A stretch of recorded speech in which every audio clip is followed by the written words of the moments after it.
Pickaxe. Hello and welcome to YOMP.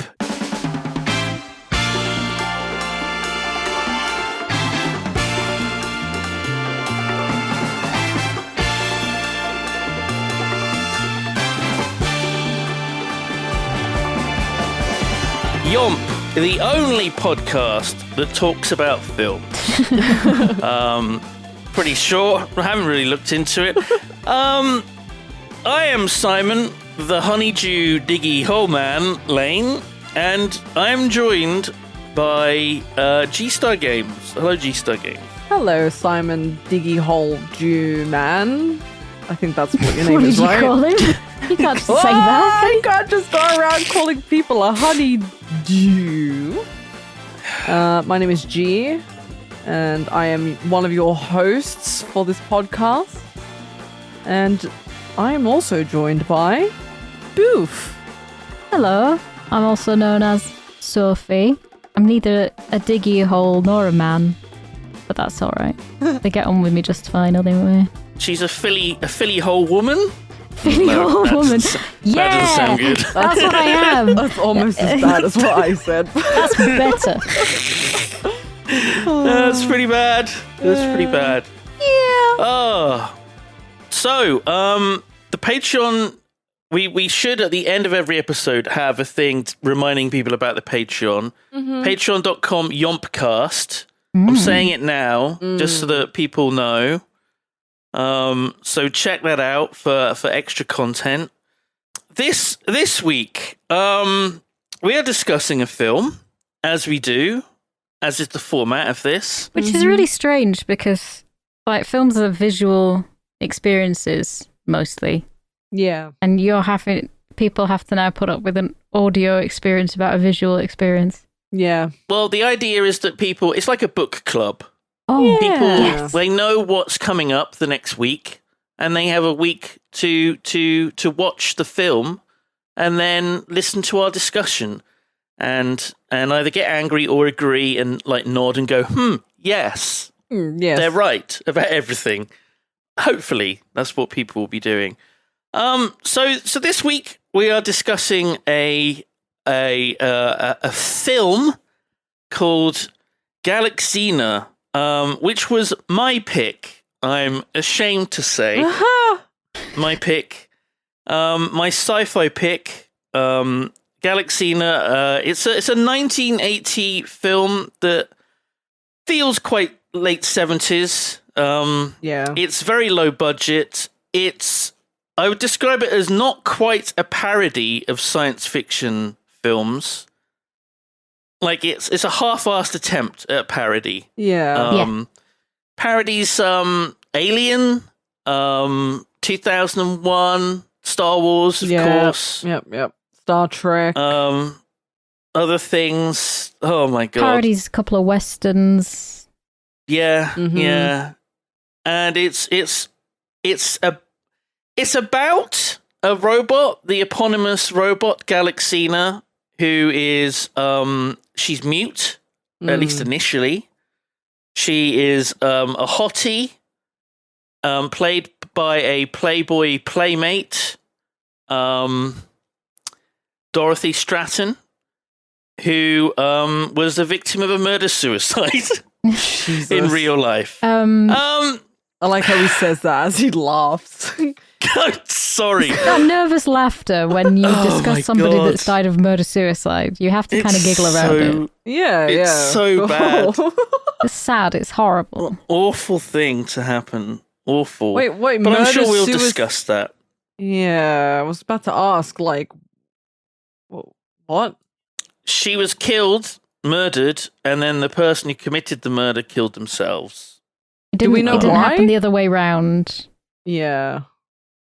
Do we want to get into it now? It's like the elephant in the room of the film. I mean, really. I kind of want to know, like, what happened. Okay. So Dorothy Stratten, she was a Playboy Playmate of the Month for August 1979, and she was also the Playmate of the Year in 1980. The film was released in this year, 1980. She starred in this film, and then shortly after, the release of it, her estranged husband and manager, who is called Paul Schneider, he was a nightclub promoter and also a pimp. She was estranged from him because she was having an affair with Peter Bogdanovich, whose film she was starring in at the time. She just finished filming that at the time of the murder. He was having an affair with her, and after the murder, he was accused of seducing her younger sister, who was 13 years old. Nope. He vehemently denied that this was true. It was all over like the tabloids Wait, sorry, in was America. this the director or the pimp? This was the director of a different film that she just finished filming when she was murdered. Oh, gotcha. He's very famous, Peter Bogdanovich. So he was accused of having this inappropriate relationship with a 13-year-old, her younger sister. Christ. He denied it, but then 7 years later, he married her. Oh. Of course. He was 49 years old and she was 20. That is... Louise Stratten. So, yeah, also there was a made-for-TV movie about the life and death of Dorothy Stratten, which was filmed a year later after her death. And Jamie Lee Curtis was in the starring role. Wow. Jamie Lee Curtis as Dorothy Stratten. what? So, yeah. So, Paul Schneider, her estranged husband, murdered her and then killed himself. And, yeah, that's what happened to her. Dorothy Stratten. Awful. Absolutely awful. But before that, she was in a film called Galaxina. Called Galaxina. Yay! Which we are going to be talking about. Does either of you want to kick this off with your initial thoughts and maybe what you were expecting from the film? So it's been a while since I've seen it, because it's not something that I would generally want to watch regularly. And I forgot that it was supposed to be a comedy. I forgot. Supposed to be a comedy. Yeah, it was supposed to be. And I have taken some notes and stuff, but I also want to draw attention to the fact that this particular poster, there is a poster, she's standing and pointing in the way that I am on the YOMP artwork. No way. No! Yeah. Are you for There you real? go. Oh my god! Look at that. What the fuck? Which in itself is ripped It's off identical. something else. It has to be. It has to Yeah, be. it is. Yeah. I can't remember what it is, but Oh, that's a good poster, though. That is it's so a very good freaky. poster. And it does sum up, it sums up a lot of my favourite bits of Galaxina, and I'm not just talking about her boobs. She has a cracking pair of tits, I must say. It starts off with like crawling text across the screen, right? In Star Wars form. The year is 3008, and I wrote down, looks like boob. Yep. Oh, But was that a joke they were trying to make? yeah. Maybe. God. I don't know. Because the number of the police cruiser, the Infinity, is 308. Yeah. So, And I found that weird. That Oh, the is year it? is 3008, and the police cruiser number is 308. I thought that was strange. Yeah. it is strange. Well done. Yeah. But the That is crawling odd. text was really difficult to read. I was reading it out loud as it went across the screen, and I got to the end sentence. I was like, "Man finally created a robot with what?" I struggled to read it, so it ended before it found out. I am guessing it's boobs. Man finally created a robot with boobs. I don't know what it actually was, Nice. though. There's so the text was hard to read at the start. Like, absolutely, 100% agree. Well, there was like a sentence in it that like really threw me off because I had to pause it to read it because it was like really hard to read. And there was one sentence that said, "Soon a fleet of ships was patrolling the far reaches of the known star systems." Does that make sense to you? I feel like it should be Were, the plural. were Well, if patrolling. it refers to a group of things, one fleet, then it's okay to use the singular. Well, it says soon a fleet of ships that was makes sense to me. patrolling. That's fine. That is grammatically correct. This is I do hate podcast. that. This is the part of the podcast where we discuss semantics and grammar. Sorry, I know it was like very nitpicky, but like I noticed it and I was like, That's that strange. doesn't seem right. That's odd. The ship is also very Phallic. I Yeah. want to say Yes, phallically it is phallic. shaped. Yeah. It's very phallic. It's Brad Stallion, big thruster version, like type of phallic shaped spaceship. Yeah, the way it came into the shot was very phallic, but then like when it zoomed out, it kind of looked like a shit. It didn't look like an actual shit. It was a lumpy right? brown spaceship. No, it's kind of bronzy or something. It's brown. Sure. Brown. Yeah. The start of the film feels fairly epic because there's the music is going, there's the classical music. It's like a greatest hits of classic music. This entire soundtrack, and there's the spaceships. There's it feels good. Like there's little interior shots of things briefly. The lighting's great. Like the sets look good. They dragged it out though, the intro. Like it was like they far too long. Like I think it was like about 6 or 7 minutes in, and I'm like, holy fuck, they're still like they're still introducing like people responsible for making, who made the movie. Which, by the way, there were a lot of Georges in the beginning. I don't know if you noticed. There was like a George Bowers, a George Burnt, a George Mather, and I'm like, hello? George was a very popular name back then. Oh. I think there were 2 editors, both called George. Yeah, but then right after, there was like a guy called George Mather, and they were like a whole. I was like, what is this weird coincidence? Like George Lucas, Porsche. It's like the Yogscast and Tom's. Yeah, could be. Happy little coincidence.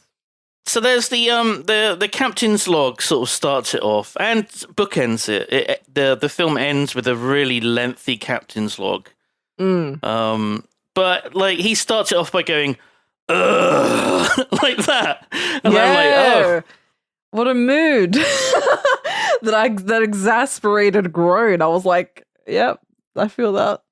And he says that there's a 72-hour rest period, which, like, do they get that once a week or something? Because that seems like a long time to be resting. What, 72 hours. It's the Cryo? future. You know, it's hard work. The union's won. The union's won. Yeah. Hard work in 4-hour work week. Yeah. 4 hour? Yeah. Even better. I meant 4 days, but do they constantly sleep in the cryo things, do you think? Like when they rest? No, I think that they're just resting there, but I mean, we're jumping ahead a long way because they do. It was when they were traveling 27 years. Yeah. And they were like, right. Yeah. Anyway, the captain's called Cornelius Butt. Yeah. Cornelius Butt. And he's very funny. He's the funniest character I've ever seen in a film. That is just not true.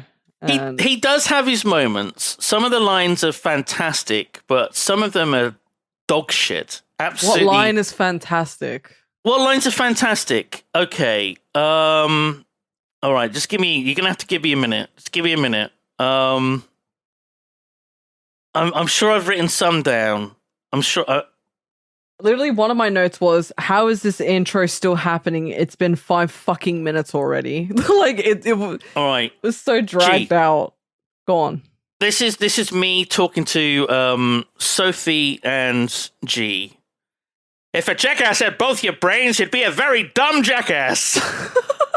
And your brains need a brassiere. He says that to the woman who gets her tits out that's blurred on YouTube. To be fair, that is probably one of my favorite lines in the film. So yes, I take it back. It's good. That's a good cracking one. line.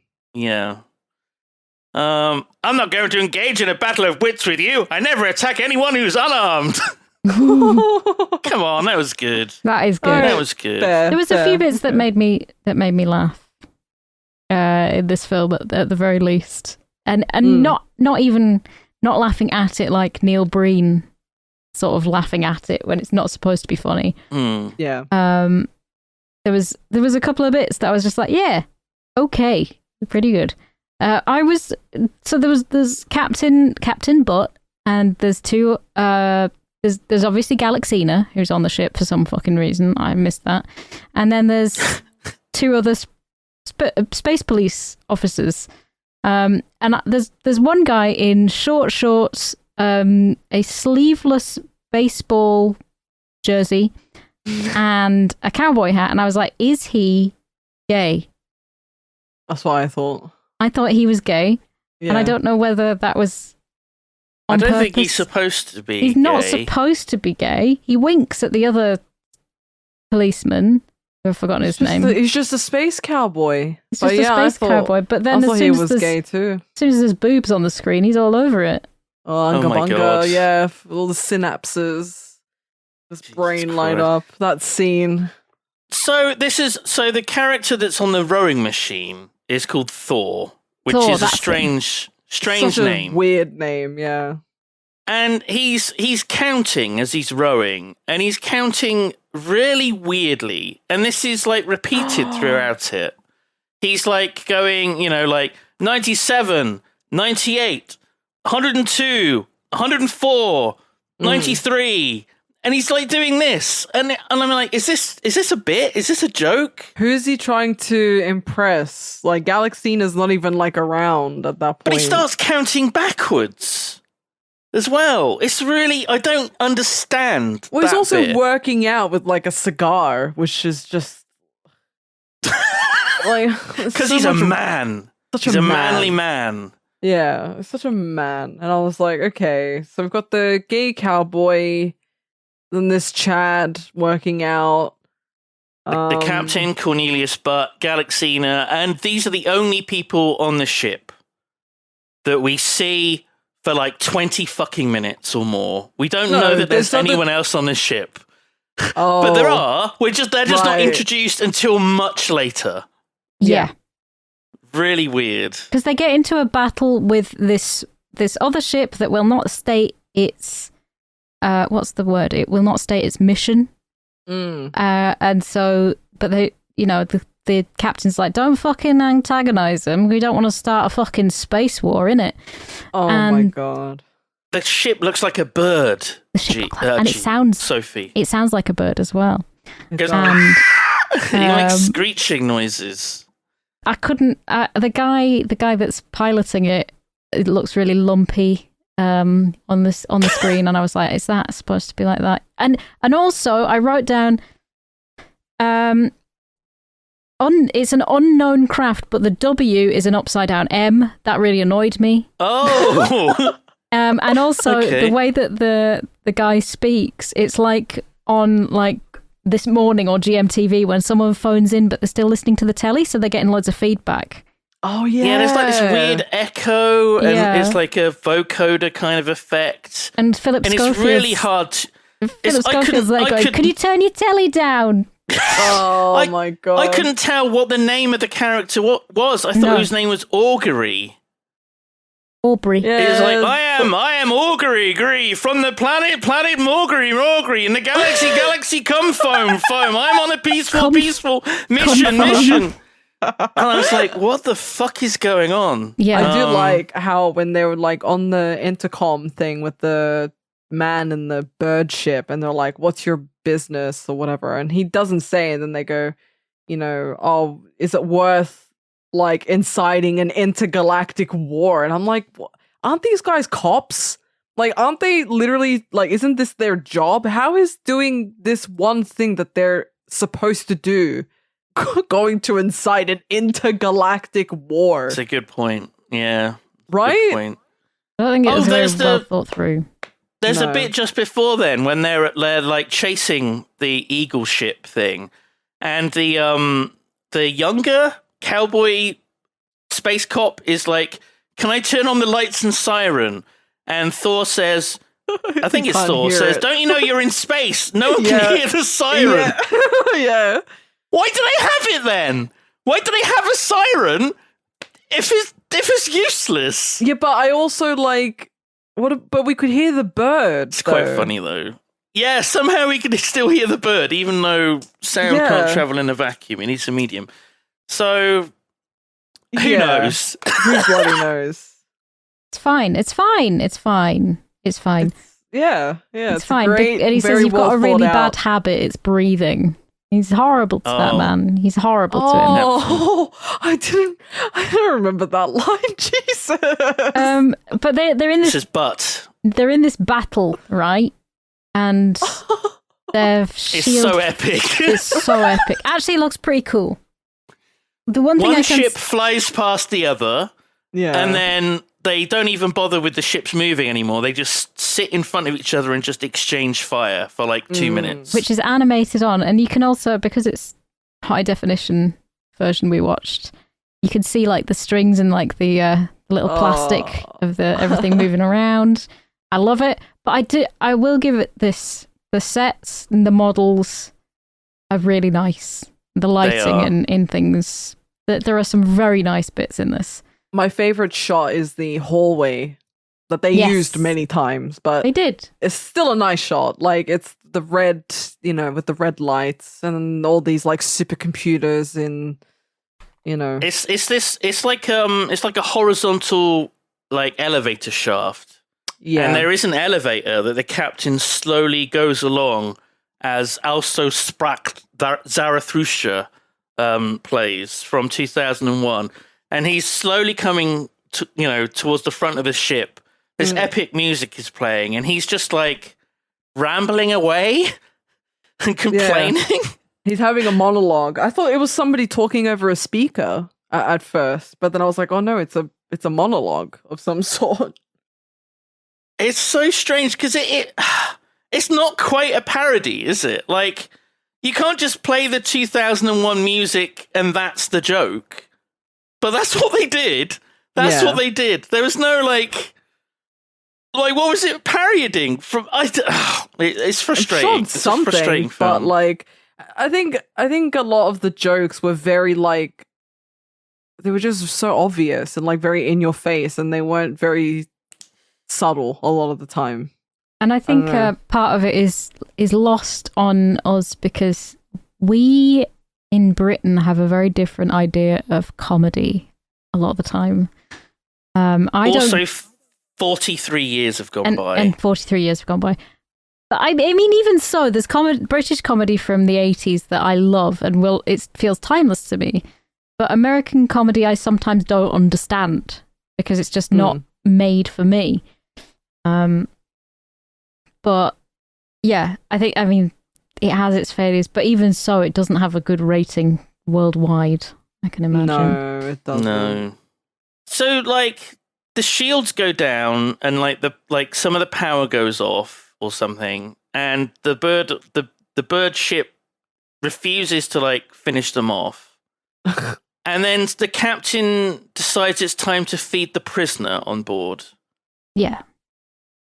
Which, sure, let's go with that. And the prisoner is like a rock-eating monster that he just calls the Rock Eater. And he starts teasing it with the rocks, like he's not going to give it to him. And then he throws the rocks at it, like right in its face. And this is like a sentient creature. It's like talking back to him and saying, "Oh no, please! Oh, I'm so hungry! Oh God!" And it's just so mean. Right up to that point, I thought the captain was great and very funny. And now I'm like, what a fucking asshole. In my notes, I genuinely put, this scene between Cornelius and the prisoner just reminds me of me and Simon. And I don't know why. I'm the prisoner. Yeah. What? No, I'm the prisoner. I'm the prisoner. You're allowed to chuck rocks at each other. Don't worry about it. What do you mean you're the prisoner? I cannot believe that. You were right up until that point. You're the fucking captain throwing the rocks at me. That is not true. That is not true. Unbelievable. I like how, like, I don't know how, I think I was like time stamping, like, whenever there was like something going on. And I think there were many points where I was like, okay, it's X amount of minutes into the movie. And I didn't know Galaxina was a mute, or like she wasn't programmed to talk. And I'm like, 29 minutes in, she still hasn't said a fucking word. Like, why I is just thought she was a bad actress. The film is named after her. You're supposed to. You think she's the main character. It's incredibly slow working up to it. Yeah. And in the meantime, because the shields are damaged and the power's gone down, we meet the other characters that I didn't know whether they were on the ship to start with or they somehow appeared on the ship. Yeah, there's Maurice, a Vulcan Batman. Yep. Literally a Batman. Maurice and Sam, a Chinese stoner man. Yeah. I think they're meant to be like in Alien, where they've got like the mechanics of the crew that just sort of like kind of hang out in the bowels of the ship, I suppose. I guess they're supposed to be like that, maybe. They don't really hang up upstairs. I guess it's engineering, right? It has its own thing going on. Yeah, the most laid back engineers in the galaxy. The Chinese character Sam, he looks just like an old Chinese wise man, and he says the proverbs, and he's smoking like opium or something. It's very weird. It's very weird. It's very odd. It's not quite racist, I think. Right? It's not quite racist. But it's close. Yeah, it's pretty close. Yeah, it's close. It like teeters on the edge of it. Yeah. It's possible. Also, I'm pretty sure that Maurice calls one of the white characters Space Honky. He does, yeah. What's a space honky? What is that? Google it, G. Oh. And they go to get dinner. They have their dinner. Christ. And Galaxina is now in a saucy butler maid outfit. She's got really nice legs. And her makeup's great. And their meals are in pill form. And of course, the because captain it's the future. Takes forever to select a pill based on something. I don't know why it's ringing in a different way. Yeah, he's shaking it. I think he sniffs them or something. He does. And the pills that are served to the Maurice and Sam, one of them gets wet and it transforms into an entire chicken. Yeah, entire whole roast chicken. So, they've been eating it wrong this whole time, right? Because, like, I don't know if that's the joke or not. I don't think know. They have, because they accidentally spilt liquid on it and then it turned into a roast chicken. And they were surprised. Eating it. Yeah, that's what I'm saying. I don't think they knew this whole time that's how it was supposed. Just doesn't land. It just doesn't land, does it? No. Because so the captain and the two cowboy dudes, space cops, they're sat around, there's candles everywhere. They're having their like grand dinner, and they've got their pills, and they put the pills in their mouth, the two cowboys. They take a sip of the wine, and the captain is like saying a toast, and he's taking forever to get there. So they've got the pills in their mouth with a mouthful of wine, getting ready to swallow it when he finishes. But they're not turning into giant roast chickens in their mouth. True, actually. So, yeah, the internal logic doesn't hold up. Well, you'd choke on it, wouldn't you? Like, if you washed it down with water, you'd choke your chicken. Because it gets stuck in your throat because it would get water on it, it would get liquid on it, and it would expand into a massive roast chicken in your gullet, and that would be end of that, wouldn't it? It's not a very good thing. I did write down scenes go on too long in this bit. Oh, it really did. Maybe it only works when it's exposed to oxygen, I guess, and liquid. Who knows? You're giving it too much credit, G. I know, I'm trying to like find the logic, but I don't think there's any hope. It was during that like the dinner scene that I was like, has James Gunn seen this, and was he inspired with his Guardians of the Galaxy by this film? I was just so confused by all the candle holders in like such close proximity. I think the joke is usually it's on like a large table, right? Like you usually have those kinds of candle holders. But it's on like a table that you would play cards on. Like a tiny little, Yeah, okay. All right, that's one joke figured out. and then the scene with the egg, like, what? Hello? I like my this. God. This was one of the bits that I laughed. Before the egg, Thor slaps Galaxina on the arse. Oh, yeah. And he gets a little electric shock. He gets electric shock from it. And apparently it's fine. Like, they're not too bothered by him, like, assaulting, like, one of his officers. Is that what she is? She's meant to be an officer? I don't know. She's wearing a goddamn maid outfit. Gee, I do know that it's against the laws of nature for a space cop to fuck a hot robot chick, though, as the captain says quite clearly. Oh. He says it in those words as well. Against the laws of nature. Verbatim. That's a word for word. Okay. So it's established that if you touch Galaxina, you'll get an electric shock. So that's important. Remember that, everyone. Remember that. Yeah. Okay. Boof, the egg. The egg, which looks like an avocado to me, and they're saying you don't eat that, you don't know where it's 100%. come from. And I'm like, it's an avocado, it's fine. Yeah. You can It's just just eat an the avocado. millennial in you, though. You're like just so desperate to see avocados and everything, I think. There are avocados in the future confirmed. He cracks this egg open and it's like some goo. It's like shower gel in there, I don't know. It's like mint shower gel. Mint shower gel, he drinks that and he starts choking. Now, if I want choking on the chicken, he's choking on this egg now. On the egg And of goo. course, everyone watching is clapping their hands and going, "Oh my God, it's like Alien! It's like the scene from Alien with John Hurt! Oh, they're doing the scene!" Everyone stood up and applauded. And this scene goes on for fucking ever. Like, he's choking for so fucking long and nobody's, like, they're doing stuff, but not proper stuff. And he coughs it Then up they and then he decide goes... they decide to punch him. Yeah. And he sits down and he goes, "I'm fine." And then he starts again. And it's like, What was the dialogue in the run-up to it, though? Because they were like, "Oh, it's so disgusting, it's revolting, I could throw up thinking about it." And I'm like, what the... It was just white noise to me. Oh, Like, all the dialogue in that scene was just like, fucking hell. Okay. It was hard work. But he coughs up. It eventually coughs up the most beautiful little alien boy. And I love him so much. He was one of my favourite things of the whole film. And he just legs it. He just legs it. Of course he does. Well, if you'd just been coughed up out of something, you'd be like, "Holy fucking shit, man. I'm off." So he goes. I love him. I think he's... I'm going to be very honest with you right now. I have no idea what you're talking about. Okay. I don't even remember this scene. I remember him... he's choking on the egg. I think it's because it's so long that I think I like tuned out. Yeah. And then I just started to see white spots in my eyes. Oh my God. Wait, he gave birth to an alien? I didn't remember. But it came out of his mouth. It didn't come out of his like stomach, like with John Hurt.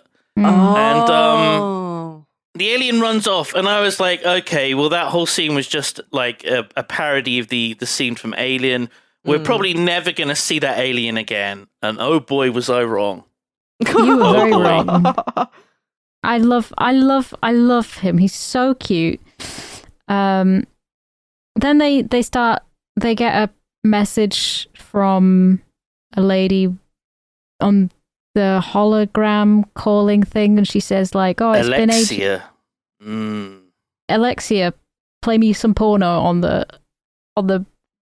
wall of the spaceship." And she's like, "It's been ages since you boys have had a real woman," so she takes her clothes off for him. "What do you make of these, boys?" And she just opens her shirt and her massive jugs are out. And it's blurred on YouTube where we watched the film. It was blurred. I didn't get to see her boobs. I googled it afterwards. They weren't that great. Oh, okay. I want to see the boobs now. Well, do bear in mind... Can you post the picture of the boobs into Yogg's recording server chat? Yes. Instead of me. But do bear in mind that if you Google certain things, then you'll just get Dorothy Stratten in the nud. Oh. My God. So I was like, I don't remember these scenes in it. Oh, the scene where the guy...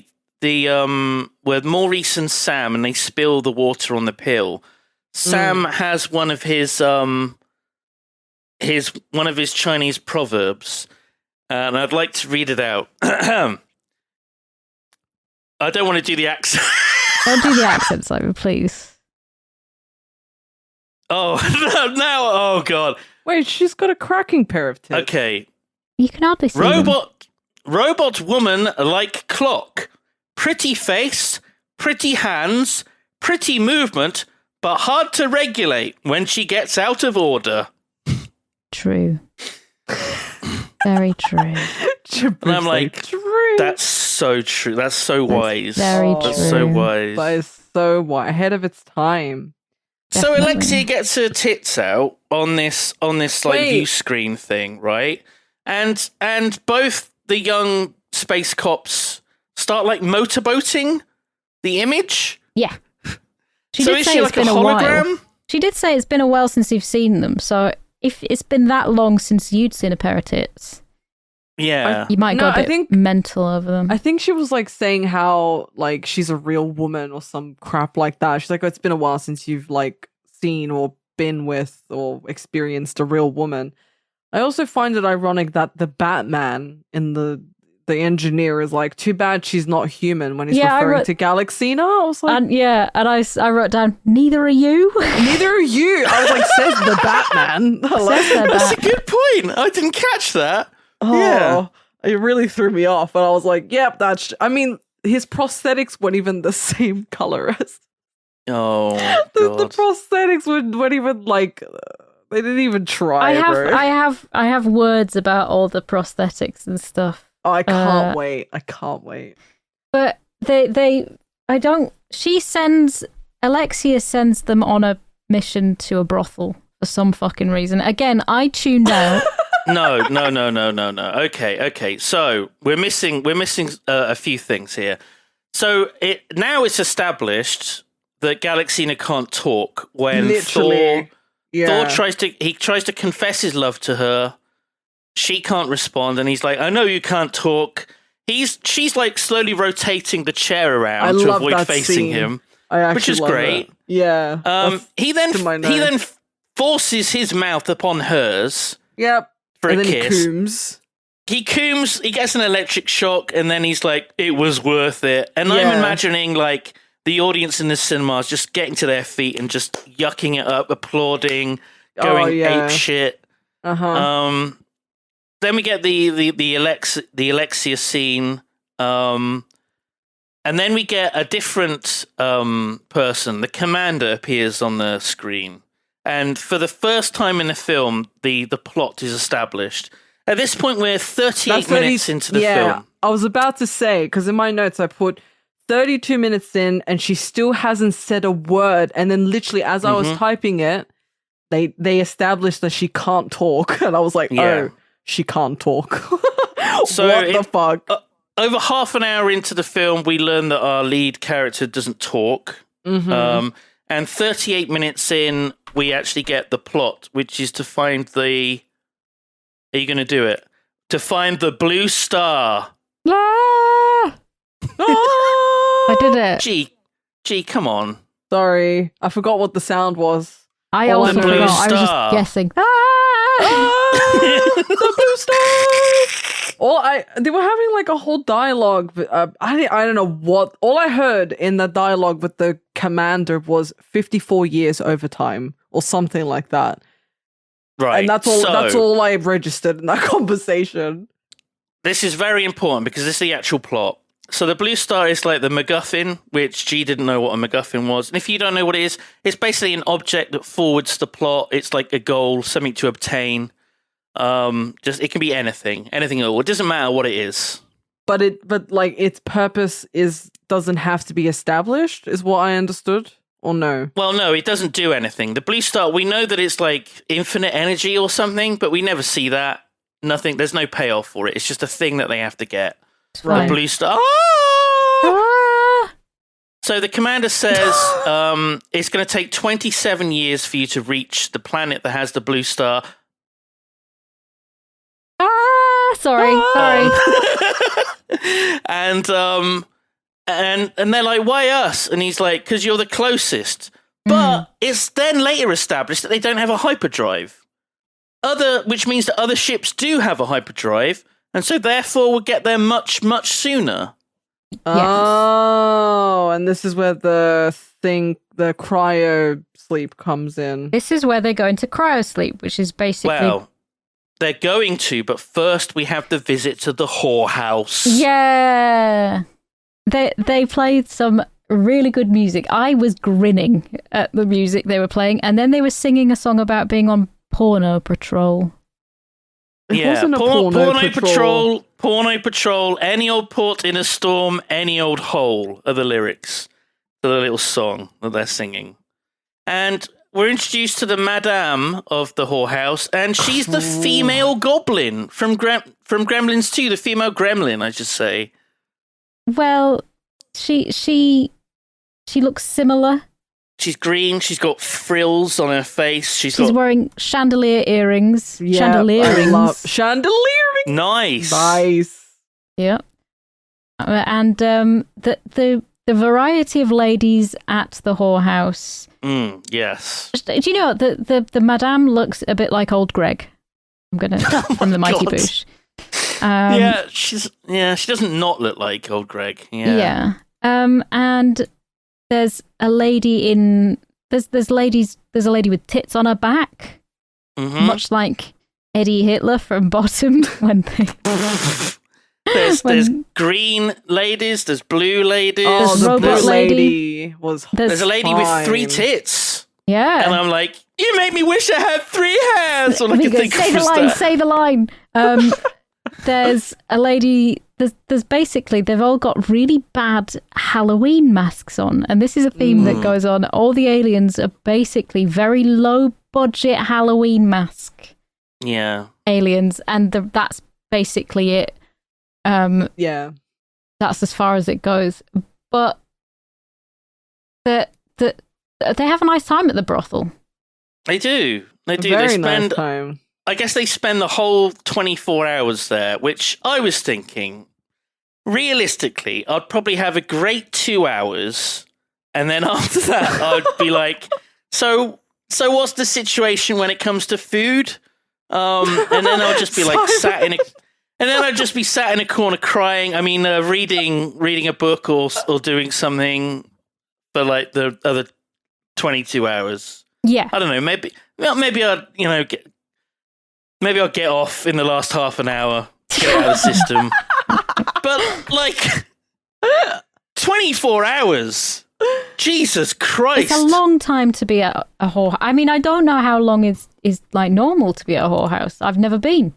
Fucking cantina crackhead whorehouse edition. Exactly. It does have the. I mean, there is a bar later on that is definitely just cantina. Oh, Yeah. Oh, 100%. 100%. But the ladies at the brothel seem to.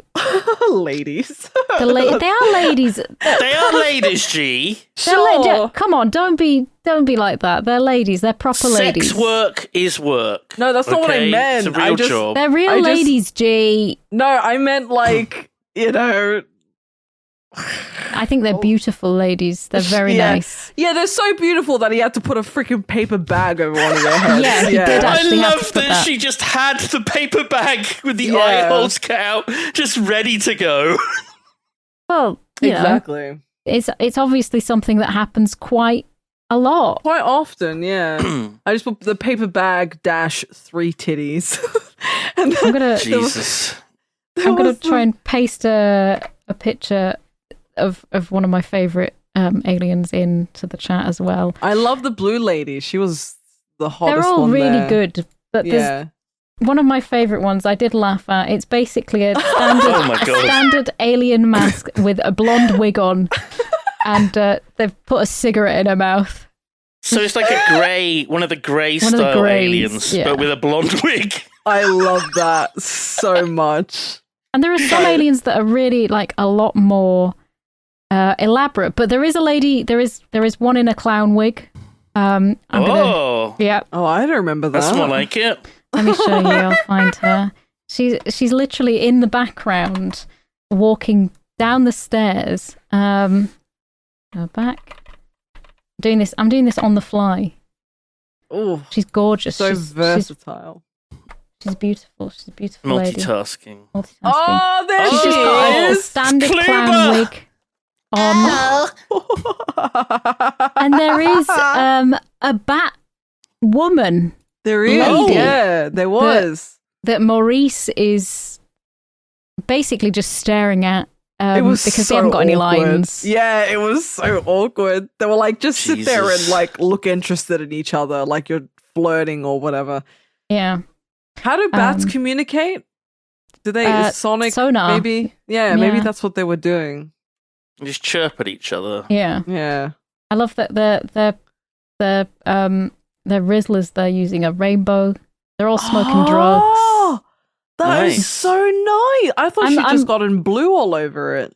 Yeah, but I'm paying attention to all these little bits because I really like this scene. It's fucking ridiculous. I wonder why. Yeah. But they stay there for ages and they're all really sad to see them go later. Yeah, so sad that there's like an audio looping.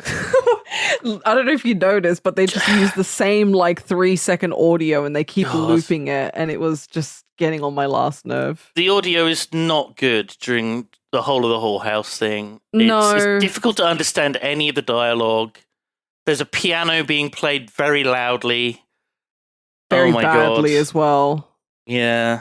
And also, where is the camera? There's like, obviously, like, Galaxina's watching all of this. And she's like, Galaxina's watching. She's getting jealous. Yeah. She wants to be fondled by all these people in curly clown wigs. She wants to learn what love is. She was crying. I know what love is. And also, the camera, whatever camera it is, it has proper professional editing, like cuts. Oh, yeah. Really, cuts really to like each person. There's a slave layer type person dragging one of the bum-faced sort of aliens around. She's like a dominatrix slave layer. Like the roles are reversed. Like dragging him around, taking him upstairs. So they eventually leave, and all the girls are really, really sad for some reason. I don't know why, because it's just a job to them, surely. I don't know. If they're regulars, then, maybe they really appreciate their custom. Maybe they're perfect gentlemen. They don't get a lot of traffic in their neck of the woods, pay well. maybe. They're paid in Earth Cola, I think, as well. Oh, Earth Cola. For some reason, that's a thing. Yeah, it's kind of like in Fallout. But like, feels like a joke that didn't quite work as well. The references to Earth Cola that crop up. Yeah, a lot of jokes that don't quite land. So then they get back on the ship and they go into the cryo sleep. 27 years for their journey. And in the meantime, that's when Galaxina takes the opportunity to learn how to speak. Reprograms herself. Yeah, she watches a lot of telly. She learns how to speak. She learns how to do makeup. She learns the way of love as well. 56 minutes into the movie, by the way. So this is an hour in, and this movie's like an hour and 30. So she only starts talking 56 minutes into the movie. Yeah. Well, she needs to for the third act, I guess. And there's the alien. Remember the alien the captain spat up? Well, he's back. He's back. And he's fucking with the captain's cryo chamber. I love him so much. Yeah, he messes with the captain's cryo chamber so that pushes buttons. He comes out and he's really old. Oh, I thought you meant he was having sex with the chamber. I was like, no, come on. Sorry. Clean your mind. Get out of the gutter. It's still in the whorehouse. I can't. So the rest of the space cops and the engineers, they're actually in cryo sleep. The captain is just sleeping. He's no longer cryoed. This was like Simon earlier. Simon was telling me about how he slept like ass because he just kept snoozing through his alarms. And it was a very similar situation when a tiny little alien boy messed with some buttons The alien boy being Meckins, his cat, and the buttons being Simon. My face. My face, yeah. Yeah. And, I mean, I don't know how he stayed asleep all that time. But after 24 hours in a whorehouse, He was knackered. You're knackered. You're going to have to take a big bloody nap, aren't you? Oh my god. It looks like something out of Red Dwarf, doesn't it? It does. I really like these sets. But that alien was one of the best bits of this whole film for me. Because I love him. He's so fucking cute. But obviously, like 27 years into the future, he's grown up a little bit, hasn't he? He's a man now. He's a man now, and Galaxina is watching these terrible, terrible telly programs and adverts and all this stuff, and she's going and caressing the arthritis claws, the atomic powered aluminium arthritis claws or something. Can you open this jar of pickles for me? So bad. Bad. She gets atomic powered titanium claws. She's able to adjust her temperature. She's now suddenly warm. She can talk. I don't think she emits I don't think she emits electricity anymore when she's touched. She was the perfect woman until she learned how to talk. So Ruined it. Yeah. What I found weird is when the crew leave the cryo sleep, they all like greet each other like they haven't seen each other for 27 years. They're like, yeah. They're all like, and I'm like, surely it's like you just really went to bed. know. Yeah, it's like it must feel like the next day. Yeah, surely you wouldn't really like sort of have that awareness about you. But again, maybe it's a joke that just didn't land. And then they Galaxina, go to that. Galaxina and Thor have their lovey moment where Romeo and Juliet by Tchaikovsky plays in a very corny moment. Oh, it's awful. And she confesses her love to him because she can speak now, and Thor says, "I wonder if she's got a." He's wondering if she has a vagina.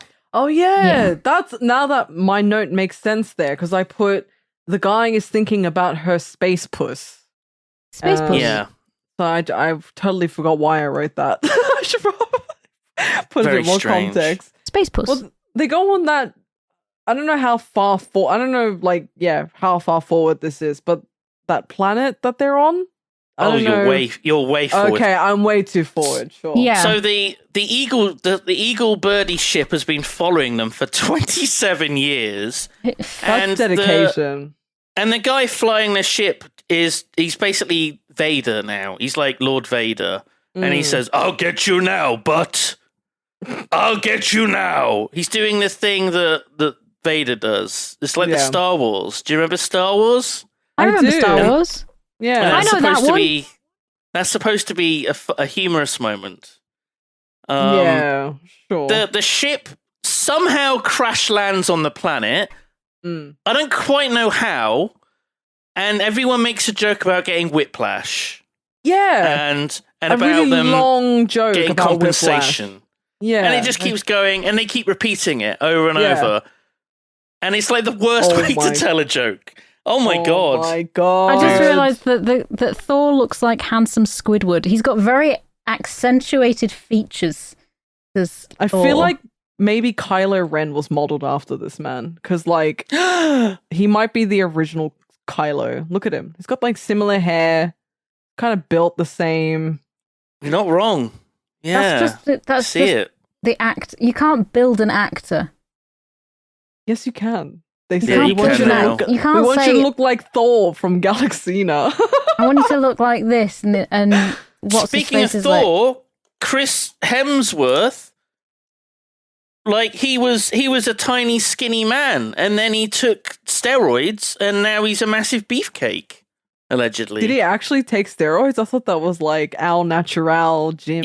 You can see before and after, and you don't see all the workout videos that you get from like The Rock and Hugh Jackman. You just see he just magically changes, and it's like That was quick. Yep. Sure, that's fine.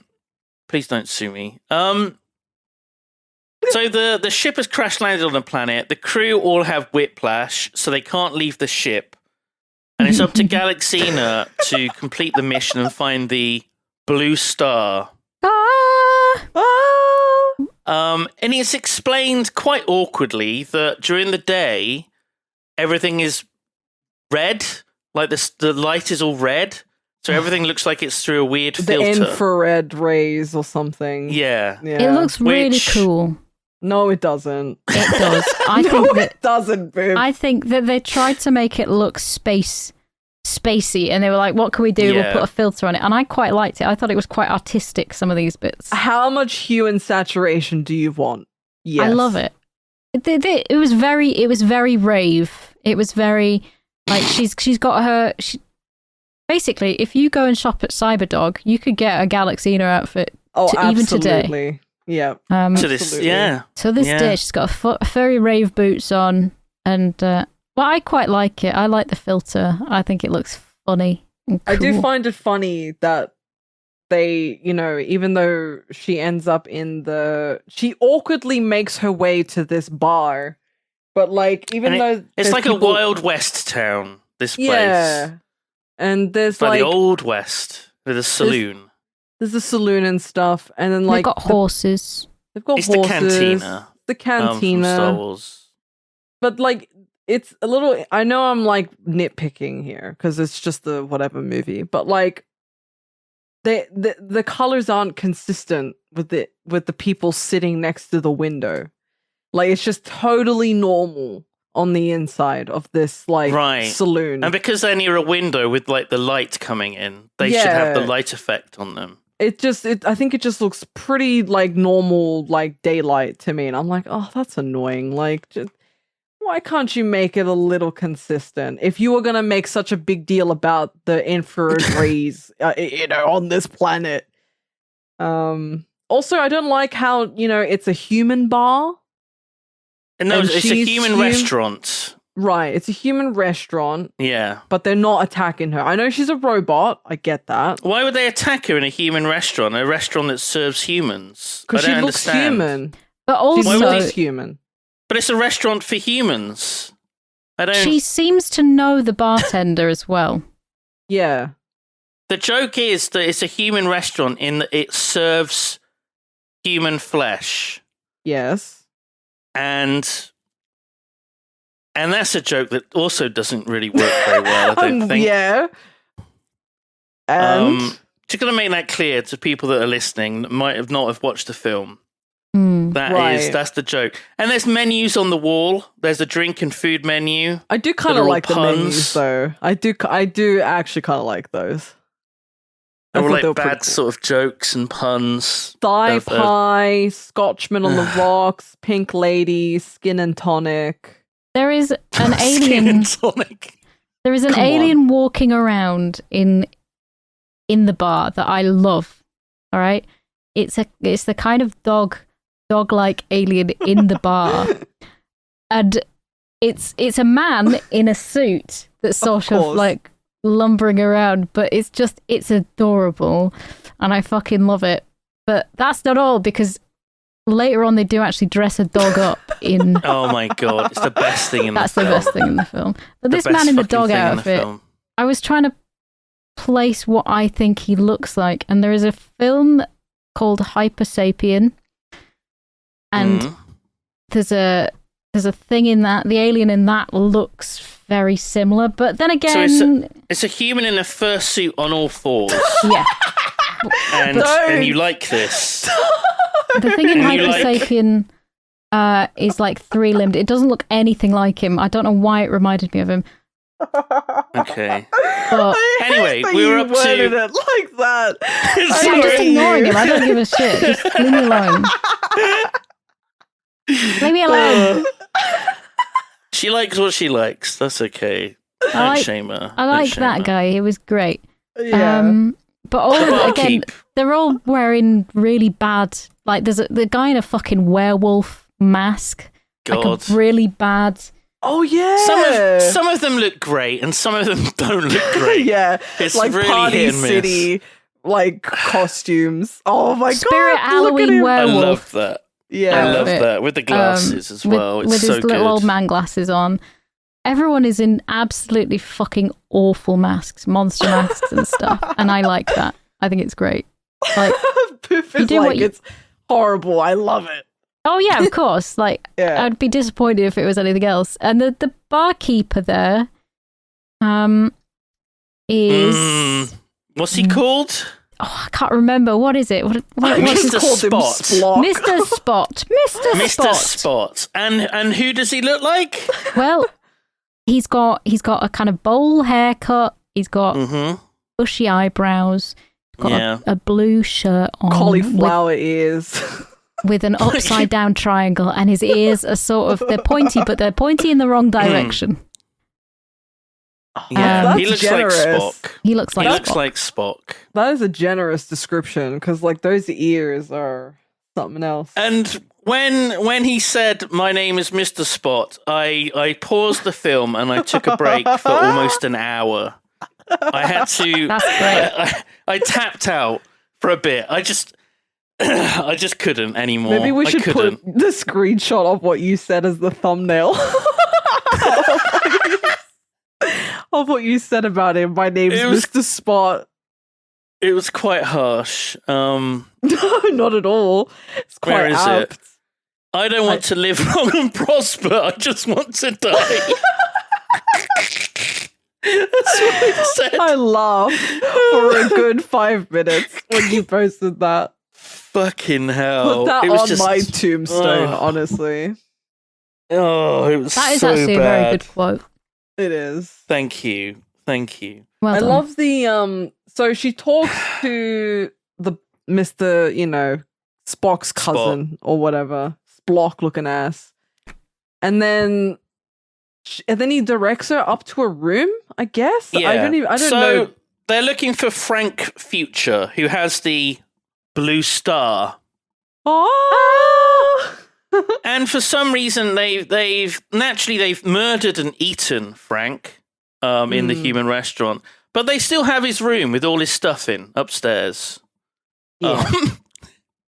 They've just left it. It's like a shrine to him, I guess. Yeah. Very strange. Also, Galaxina is like disgusted by everything in this bar. She keeps touching this weird flat fish squid thing, or whatever, that's on the bar. This is what I said. It seems like she's been there before because Mr. Spot says, like, oh, you're starting to act almost human, Like he knows her. Yeah, that's true, actually. And she's still disgusted by everything.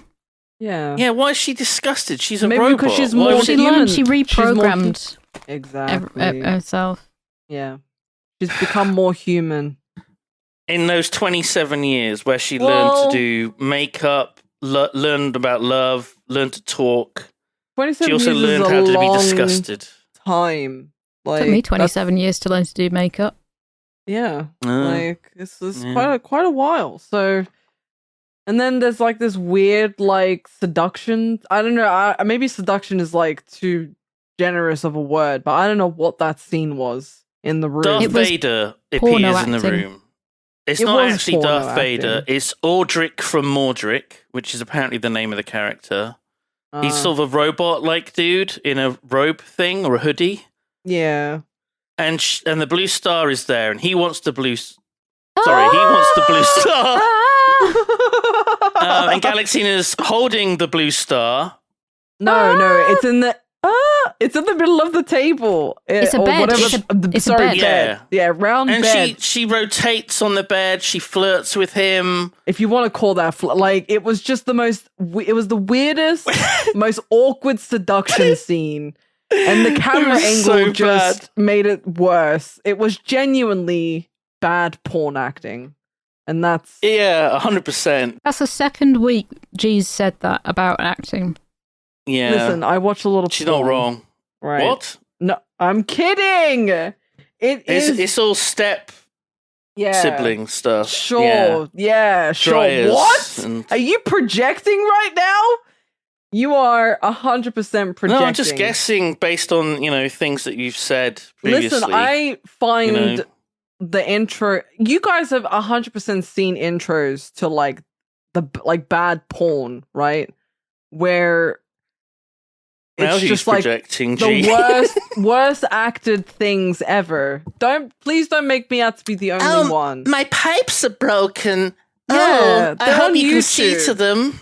They're on YouTube. Like, really? Right in front of my salad? Come on.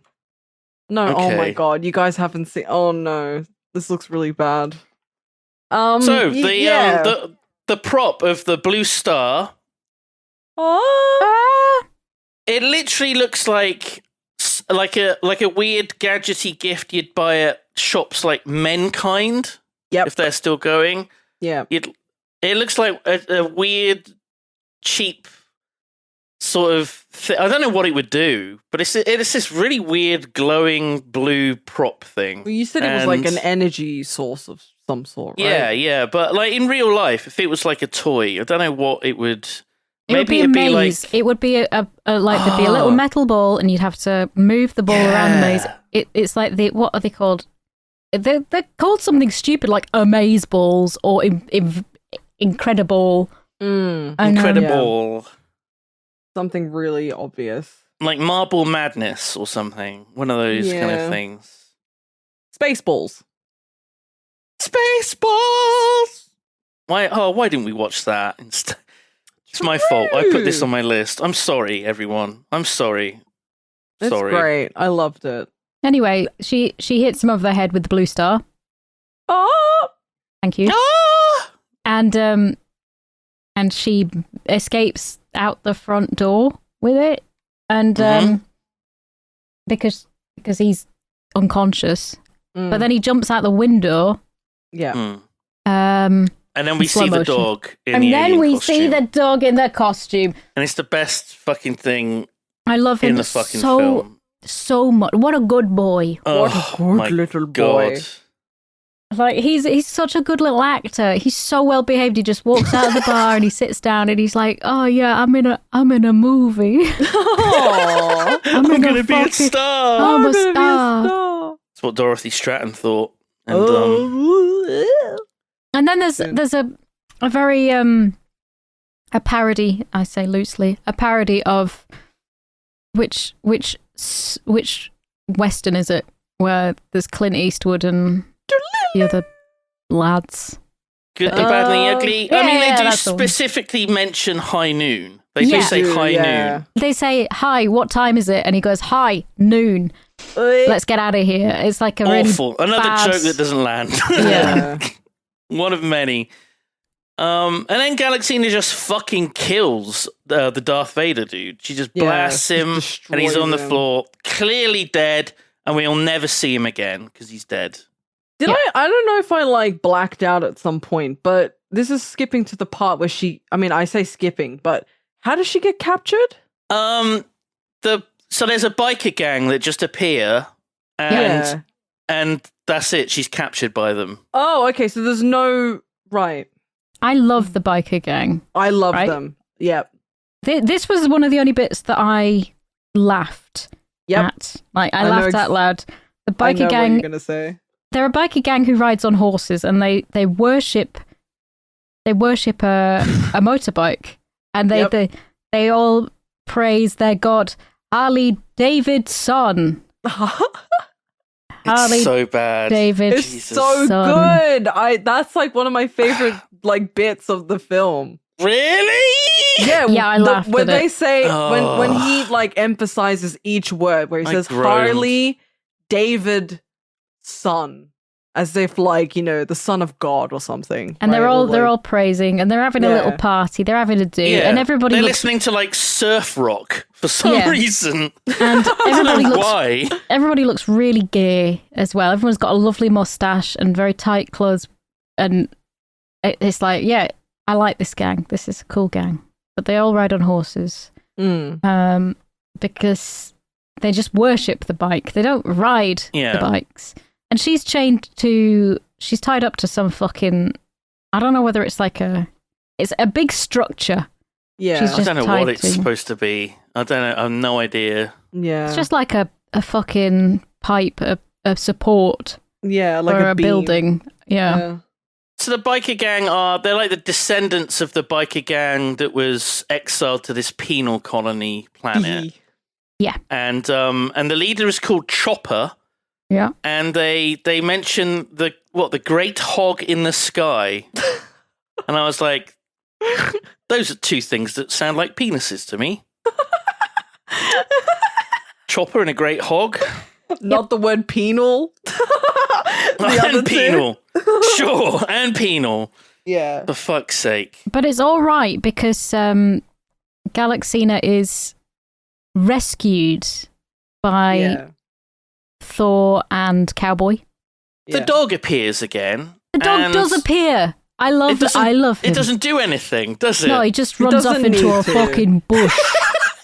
What a man. For some reason, there's the alien dog, the cute lad, and then I he love just him runs so away. much. He's such a good boy. He's I really thought he cute. would do something. I thought he would be the hero. I thought Like, he would be attack important. people, and they'd be like, as they're being attacked. But that didn't happen, and that was a real missed opportunity. Maybe, I don't know, maybe they filmed that and it's on the cutting room floor. They were like, do you know, leave it in. I think that the thing was she didn't want them to wake up because she sort of held her breath a bit when the dog was running over all the people, and then he ran off into a bush and she was like, ah. And then Thor puts his hand on her thigh, and she's like, oh! And he's like, don't worry, I'm here to rescue you. What the hell? Like, what a And weird moment. They climb on the bike and the sidecar, and they don't know how to make it go, but for some reason Galaxina does, and they understand what she means by when she says turn the key and stamp on that. Yeah, they know what a key is.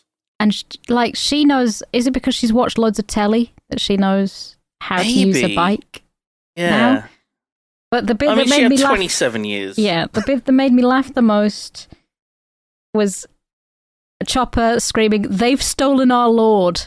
as they ride off, and because all of the gang are worshipping the bike the as it bike, drives off, and they're like, "Oh shit, this is amazing!" And they're like, "How? This is impossible! They've stolen our lord!"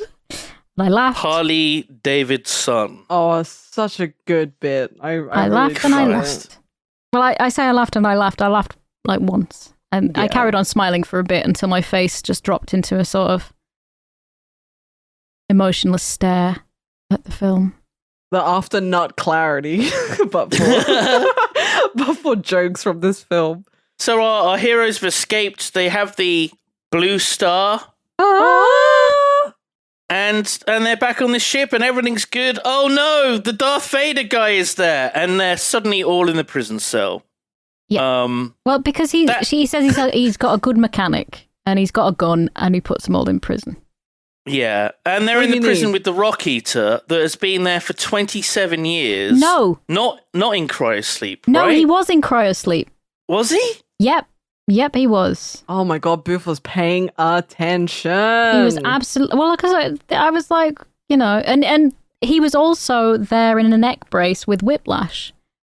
They just didn't take him to the brothel. That's all that they left him out of. He might be a bloody prisoner, but, you know, that's part of it. You're not allowed to... Yeah, I can see him in the cryo chamber. God. I also love how on the glass of the cryo chamber for the cowboy, there's like a cowboy-looking symbol on the front of his cowboy-looking symbol. It's a skull with horns. skull. Yeah. Nice. So they customize their pods, sure. Well, only one. He's very extra, so. So they're in the prison cell, and Galaxina and Thor are like lying down on the straw. They're canoodling. They're making out, and obviously in every sort of like sexual relationship, it's a little bit awkward, and you have to bring up the fact that your love may not have a vagina. And she says, "It's okay. I can order it from a catalog." Oh my! You can do that these days. This is true. So, and then he says, "Well, what about?" He gets upset and he's like, "What about kids? You know, when we're married, we're going to have kids." how can we? And she's like, don't worry, we can also order children from the catalogue. Why would you want children? This whole thing just, I hate it. I don't like looking at that. Like, that man's face is a bit scary to me. Which man? Thor. It's just very big in comparison to hers. He's got a large face. He's got an absolutely enormous face. Not saying that big faces are bad. It's just the whispering, and they're in a fucking prison cell, and they're talking about fucking one another in front of everybody else, and he's going, yeah, but you don't have a vagina. You don't have a space pussy. You don't have a space puss, and she's like, I do. I have a space puss on order. God. Amazon Prime. Everybody else is going, geez, keep it to yourselves, you fucking... Ugh. I do love that they've got, like, hay in this prison cell, by the way. For the rock eater, to make him comfortable. Yeah. So Beef, how do they get out of this prison cell? Well, so, you know how Captain Butt, like, coughed up a little beautiful baby boy, who then messed with everything? Well, he's back again. And he's a very cheeky little man, and he bites the bottom of other big face alien man, and then I think he lets them out. Yeah. He drops the keys, and then he kisses the captain. Yeah, because he's his mother. Mommy. He goes, "Mama!" And of course, they got a little person to be in the suit for the alien, the grown-up alien now, which I think is he did some great acting there. Fantastic. Absolutely fantastic. And that's it. What a fever dream. So they escape, and they something happens, and they somehow overpower the bad guy, Darth Vader. I don't fucking know. They outwitted him by hiding behind his swiveled. Yeah, that was it. He just bit his bottom and he fell over, and I think that he was watching telly or something, and he was too occupied watching that. Mm-hmm. And of course, the funny bit is the rock eater eats the blue star. So it's gone forever. The infinite source of power that would have made them all rich and powerful. The rock eater's just eating it, and that's the film. That's the film. That was Galaxina. Yeah, a real consistent story that I totally understood what was happening from start to finish. Were you more or less confused than Neil Breen?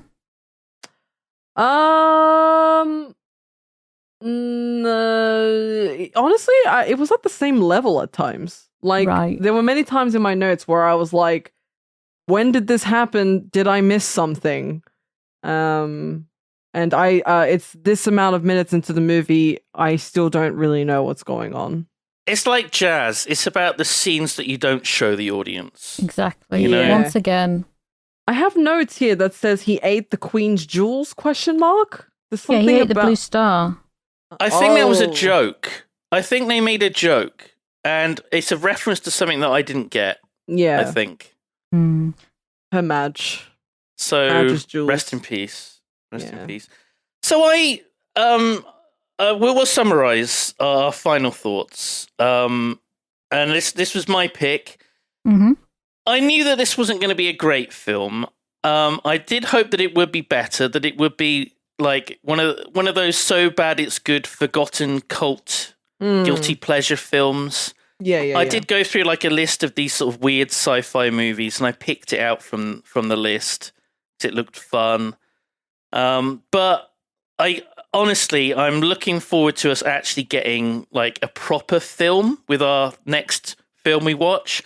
Something that's coherent and has a plot and isn't just like a series of weird events strung together. I love weird.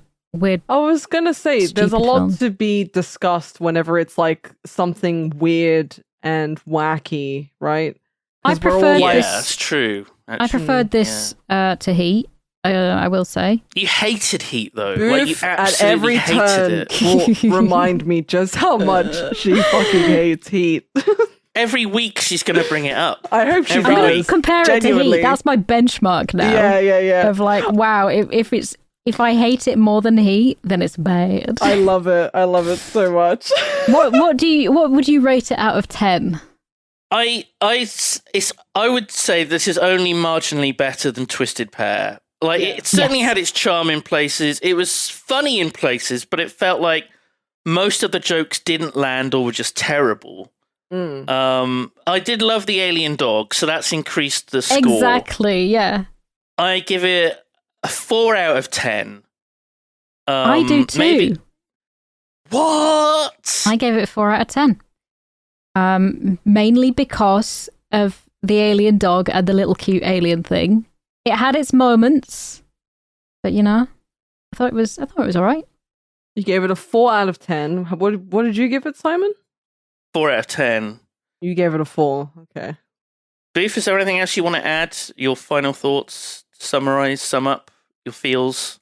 I thought it was pretty much on par with what I expected for that sort of thing, because I'm quite well versed in that sort of film, and you don't expect much. And that's fine. So the low expectations sort of tempered your experience. Yeah. Okay. It was actually slightly better than I expected and remembered it to be. It was a 4 out of 10. And it was a 4 out of 10. And that was because of the dog. I forgot completely about that dog and the cute aliens and everything. So, I might even push it to like a 5 out of 10. Christ. Jeez, 4.5. 4.5. Like, just because I'm thinking back and I'm thinking, that was such a good fucking dog. What a boy. G. Your final thoughts on how you felt about this film? Yeah, it was alright. Like, there was some cool shots, some funny moments. Sometimes things were dragged out too long. Honestly, a 2 out of 10, I guess. Saying that, like, it dragged when it's like a 95-minute movie or something as well. It's a bad sign for a film, isn't it? Yeah. Some scenes were just dragged on too long, and it did. It was like the pacing was really fucking bad. Yeah. I think they just had to stretch it out to be over 90 minutes. They did. In terms of trivia, I found some cool bits, like how some of the door sounds. The murder-suicide? Yeah, that's quite a cool piece of trivia. Fuck me. Oh my God. Some of the door sound effects on the ship were taken from Star Trek, the original series. No! Yeah. No way! Yeah! Some of the laser sound effects were borrowed from Battlestar Galactica. Borrowed, winky face. This one I did actually kind of find cool. The Batmobile from the television series Batman is parked in front of the saloon. What? I did not fucking see that at all. Hold on, That's a fucking horse. I've got the link for it. It links to Facebook, so I apologize in advance for that. Fuck my life. I'm sorry. Decline. Why are you watching it on fucking Facebook? I don't know. That's where I could find the clip. Oh my God, it's the fucking Batmobile. I thought it was just like a Cadillac. Shit. I cannot believe that. How did I miss that? Because it looks like, because of the lighting, the colour. Yes. Colour grading of it. Exactly. Oh, yes. Yeah. And the last bit was apparently she was upset. Dorothy Stratten was upset, and she complained about the print ads for Galaxina because it promoted her status as Playboy Playmate of the Year, and it upset her because she wanted to be taken more seriously as an actor. Which is kind of funny. Just a reminder, she was Playboy Playmate of the Month the previous year, and the year that this was released, she was Playmate of the Year. Yeah, so it's not like this is in the past. Of course you'd fucking advertise it. Like, yeah.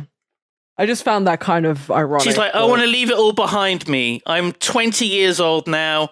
I was Playmate of the Year this year. But that's in the past now. Yeah. That's optimistic. Like she's that's above, very optimistic. Like she's above it or something. It's just so bizarre.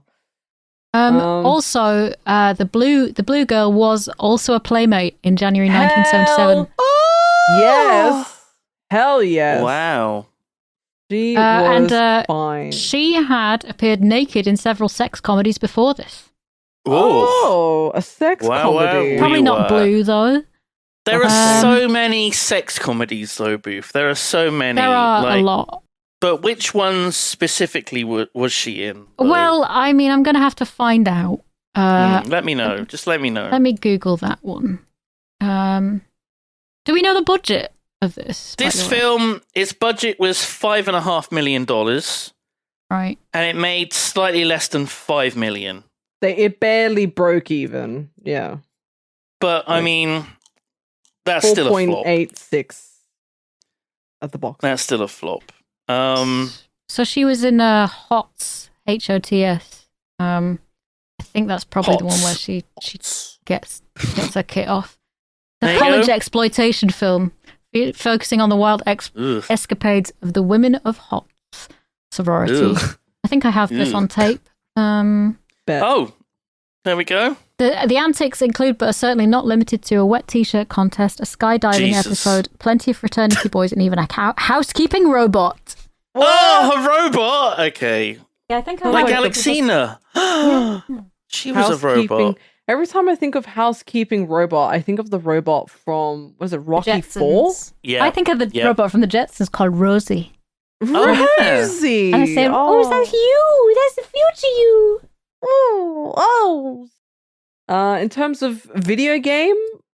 Yeah. Yeah, I could see it. So I mean, it was almost a video game. There's the Sex Olympics with Brad Stallion. All the Brad Stallion video games on Amiga are basically that, So yeah, it works well on Amiga. I mean, it's a bit like, I could picture it being like the Outer Worlds, that kind of setting. Yeah.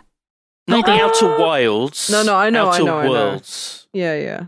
I could see it actually. They kind of look very Fallout-y in a way sometimes. Like there was like I don't know if you noticed, there was like a billboard sign at the beginning on this like this lone asteroid. Yep, they were hiding behind the asteroid and there was a billboard saying "Drink Earth Cola." Yeah, I actually kind of really like that. I thought that was kind of clever. It made me do a little bit of a giggle. It was 2 giggles. I was like, oh, that's kind of clever. I feel like you both found this a lot funnier than I did. I don't know. It was a cool reference. Little baby alien, little dog in the outfit, very good. It doesn't take much. I like these things. Oh, she was also in Hot Nasties. I bet that's the one where she gets a kick off. Hot Nasties. Susan Kiger. Hot Nasties. That is gotta be that like awful. There's a film called Hot Nasties. Yeah, are you kidding me? That sounds awful. Well, I mean, I think it's porn. I mean, probably. Well, lesbian. I would be surprised if it wasn't. Yeah. Okay. Oh, we're gonna roll the dice. No. First, no. Why would you roll the dice when I haven't updated my list for you guys? Exactly. Oh, I need to know what's on our lists and what's changed. So it was my pick last week. The sci-fi film Galaxina. That's gone. I've replaced it with Krull. And this was before I watched the Red Letter Media episode where they mentioned Krull. And I was like, this is a sign. This is a sign. I will put my Krull t-shirt on for you if it gets picked. Oh, beautiful. So it's more a fantasy film. I've got to tell you, I really... But it's a running joke between me and my friends and my family that I fucking hate Krull. Really? I think it's because I have no... No, it's fine. I can still watch it. I still watch it at least once a fucking year. Sophie. Like, she was happy about it. I'm still happy. I hate it. It makes me so angry. Oh, that's brilliant. I so wonderfully weird. Yeah, but it's got Bernard Bresslaw in it, who's also in Hawk the Slayer, and they didn't mention that in the Red Letter Media episode. From the Carry On movies, the tall one. He was in Hawk the Slayer as a giant, and he was the Cyclops in Krull. Who can foresee his death. Yeah. Which is pretty fucking sad. Love Krull, but I haven't watched it in a while, so it's good to put it on the list. Yeah. So, G, your list. You've got The Fly, Tropic Thunder, Greatest Showman, Rambo: First Blood, The Prestige, and The Help. Have you got any changes to your list? No, I think I changed out The Help like the last week. Oh, thank God. No, it's still there. Oh, okay, great. Yep. Yeah, Great. I'm happy with my list. So You're happy with it as it is. Yeah. Sophie, Yes. have you made any changes? I've got Dare Dreamer, Greasy Strangler, Brian and Charles, Legalize Murder. Mm-hmm. That's still on there. Kung Pao, Cemetery Man. I did watch Legalize Murder.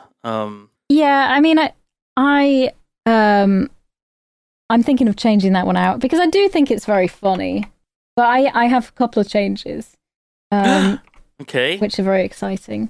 I'm gonna leave Legalized Murder in there just because I've got changes anyway. So we've got Brian and Charles, Dare Dreamer, Kung Pao.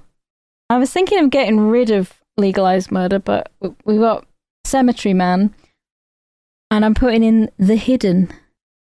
Instead of what? Greasy Strangler? Yeah, instead of the Greasy Strangler. Okay, The Hidden. Yes. Is that the one with the cat inside the cat?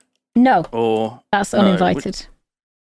Oh, this looks cool. Yeah, I was trying to go for things that G might really enjoy as well, because I don't want to punish her anymore. I really like this film, not because I'm in love with Kyle MacLachlan. I love Kyle MacLachlan. First of all, this looks fabulous. But this is a really fucking good film. Oh, yeah, right, this okay. looks fabulous. So it's very good. And there's a sequel as well. I don't believe I've seen the sequel. I might have done, but I can't fucking remember. Oh, this looks so good. So it's a sci-fi horror film. Yeah. Yes, it's really cool, and yeah, I just thought, you know what? Let's stop punishing. I want to keep my friends. I don't want to make them think that I'm completely a piece of shit. So I'll give it a go, you know. And it's really hard. It's really hard to pick films because a lot of the films I like, they're only on VHS that I watch, and they're not streamable. They're not downloadable. We want the films to be accessible so that people can watch them with us. Exactly. That's the point. And so it's quite a challenge to pare down the choices sometimes. But here we go. All right. Nice. I got the room up. Bra rolling. Oh, here we go. So first we roll to see what number on the lists it is to narrow it down. Okay, D6. 4, which is Adventures of Buckaroo Banzai Across the Eighth Dimension, Rambo: First Blood, or Legalize Murder. Oh, Okie doke. Oh my god. Not If bad it's choices. me, if I win, then that'll be yeah, G, Booth, Simon. yeah. Yeah. Oh my god. Go on in. Let's see what we Okay. get. A 1 or a 2 is Buckaroo Banzai. A 3 or a 4 is Rambo: First Blood. And a 5 or a 6 is Legalized Murder. Okay, here we go. We're all in the What we running got? this week. 1. Oh! It's G. No, it's me. Yeah. you. What the Oh fuck? my god, amazing. We're watching Buckaroo Banzai. Oh my god. This is some weird What the shit. Simon, So that is- means I don't get to roll next week. No. It's No. like that episode of Star Trek Next Generation where they keep the Enterprise keeps blowing up and they keep repeating the same bit of time over and over again. And so Data's trying to subconsciously transmit messages to everybody by Data's painting is altering. making me dizzy. And Oh my god. it's like he's putting threes out and stuff. He keeps rolling the same thing. He keeps over rolling and over threes. again. Well, in his poker game, he's playing loads of threes. Wait, isn't it 2? Isn't it like one thing orbiting one thing? And it's a hydrogen atom. Is that the thing? I don't know. Can't remember. I literally This watched title it the other is night. cool. Orbiting another. a mouthful, I must say. The Adventures of Buckaroo Banzai Across the Eighth Dimension.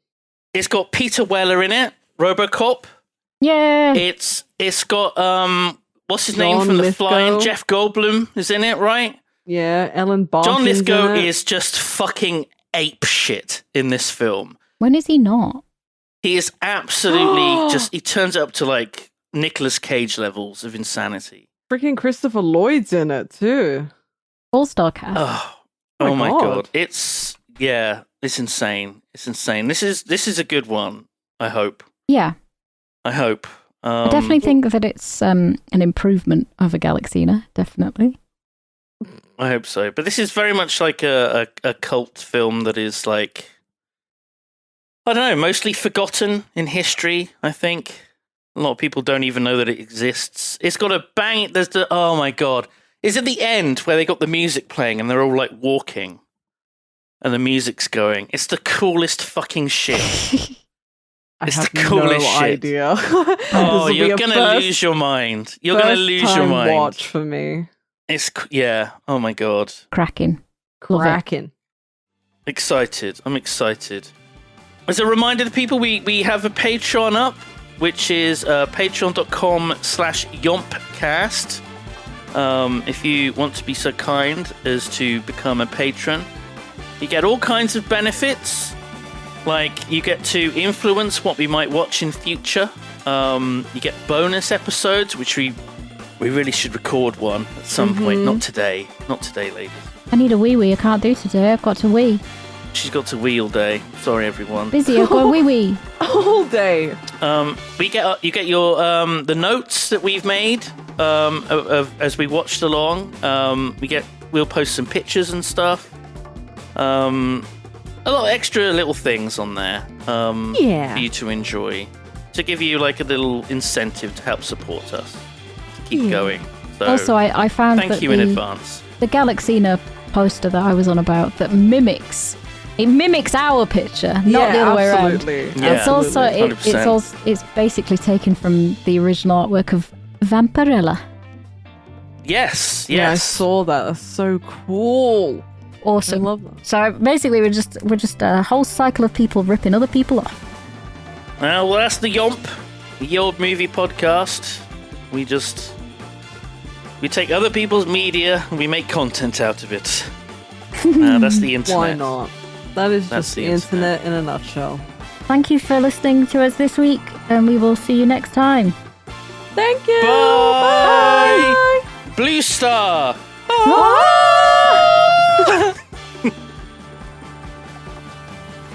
Hi. Big thank you to our Giga Yomper patrons for this week. We really appreciate you. Really appreciate Cara Jackson and Cornelius Vander and Enki and Kyle and Luck and Scott and Sleepy Deej. Thank you so much, you guys, for all the support. And if you want to get your name read out, then you can join the big tier, the Giga Yomper tier on Patreon. Thank you so much again for listening.